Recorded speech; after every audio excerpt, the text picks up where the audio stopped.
Back on the Domino's postgame report is Carson-Newman collects a heart-stopping 42-25 win over the Limestone Saints. I'm the voice of the Eagles, Adam Cavalier, alongside Carson-Newman head football coach Mike Turner. Mike, time to check the old ticker after this one.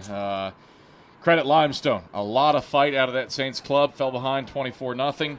Some self-inflicted wounds by Carson-Newman, but a drive at the end for the ages. You force a fumble with Limestone inside your red zone and then take it 88 yards on 9 plays and stick it in the end zone to win and keep your playoff hopes alive. What'd you see out of the character and heart of this team to get the job done in the face of adversity here on the road? Well, I just told them in the locker room, how could you not understand how proud I am of them, for their courage, their willingness to fight. Some people might have said, oh, poor old me, and all those kind of things. And man, I'm so proud of them from the way they fought back and they overcome penalties. We had 2 turnovers. They had great drives, and we knew Limestone was very capable of all the things they did.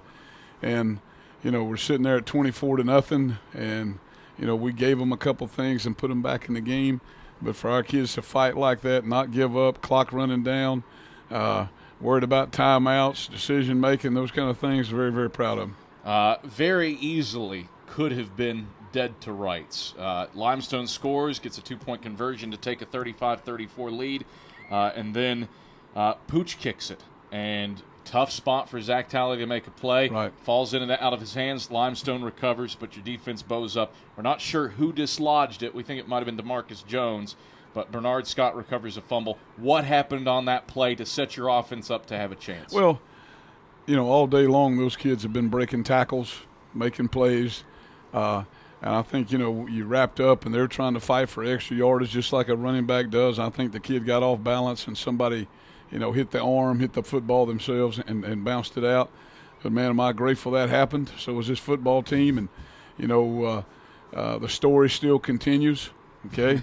The story is still there, and the next chapter comes up this coming week. And, gosh, we're at home for Senior Day and playing Tusculum, and we're mighty grateful. And I told those kids in there that was exciting, and everybody's hollering and yelling. But hey, number one, you get very, very quiet, and you get humbled, and you know where the glory to this goes to. All right, and that's the way we do things. We make sure that the honor and the glory go to the good Lord, and our kids fought hard. Gosh, there was the same old thing today. We had to remind them there's things they can do something about, and there's things they don't have control over.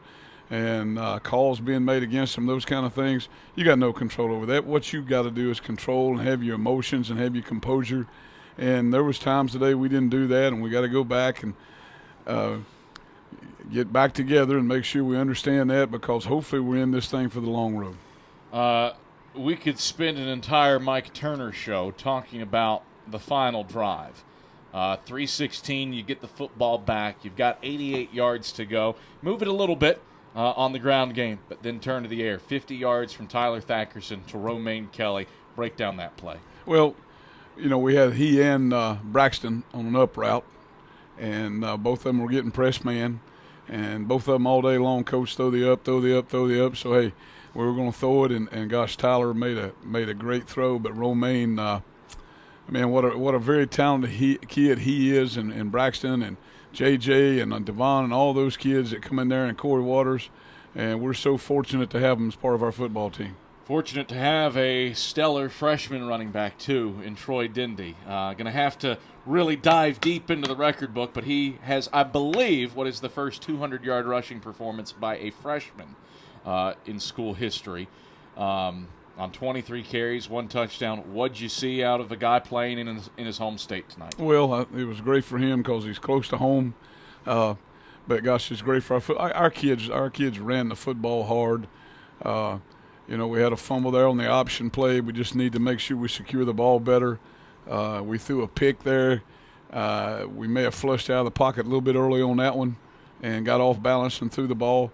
But, gosh, we were moving the ball every time, we were having success moving the ball, and, they were making a change here and we were making a change there, and what we were trying to do and how to go attack them. And just, proud of our kids, proud of our defensive kids that found a way to knock the ball loose right there, because, they go up.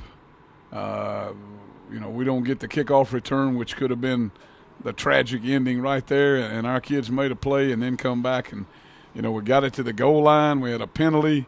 We got it another time back in there, but, hey, we got it in the end zone and had a 2-point conversion, and it's a great day for Carson-Newman. Felt like the offensive line obviously blocked well. You do that when you have 360 yards rushing. But it felt like both Troy Dindy and Antonio Wimbush were spectacular in their efforts blocking, especially on speed option. What did you see out of your two running backs? There's no question. Those kids got the heart of a lion, baby, and they're not going to let each other down. And they're going to – I tell you what, it surprises those guys that come up to play the option and one of those guys take you down. You're going, oh, what happened?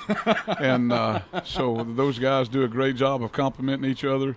And the other backs we've got are the same way, same caliber, and we're just blessed to have them, buddy.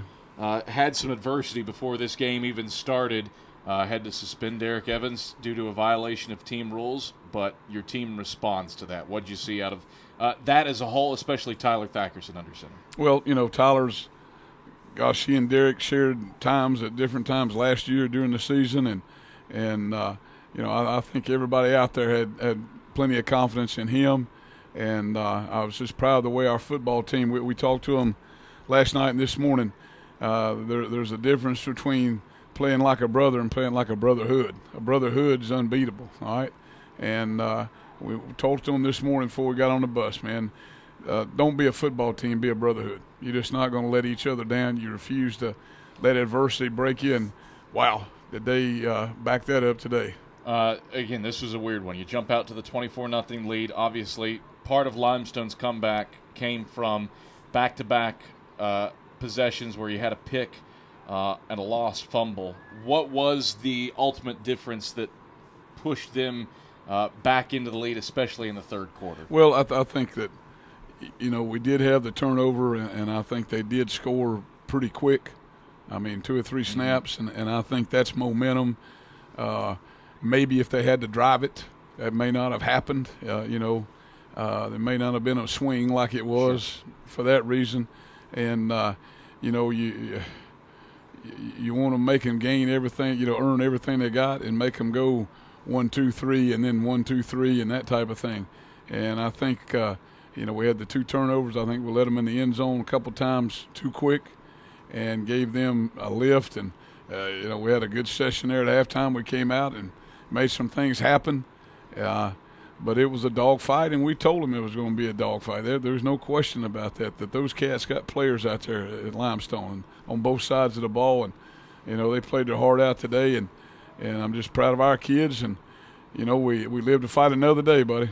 And that other day is senior day. You got Right. a bunch of them, and it's a rivalry game against the Tusculum Pioneers. What do you have to do to improve upon this one, as you hope it's at least the final chapter of the story for the regular season with a few more chapters to go for this story for the playoffs? Well, it is a rivalry game, but the biggest rival we got is us. Okay, it's us playing us. Us takes care of us. Us takes care of the football. Us makes people work long and hard to get something on the board. So we need to make sure that Carson-Newman takes care of Carson-Newman. It is senior day. It'll be a great week with those kids at different times during the week. Groups of them sharing about their experience at Carson-Newman.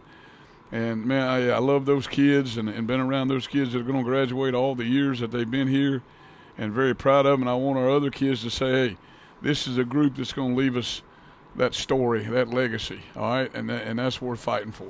Mike Turner, pleasure as always. Congrats on pulling one out of the fire today against the Saints. Adam, thank you very much. I appreciate you and your group, buddy. Thank you. That's Carson-Newman head football coach Mike Turner. Domino's postgame report comes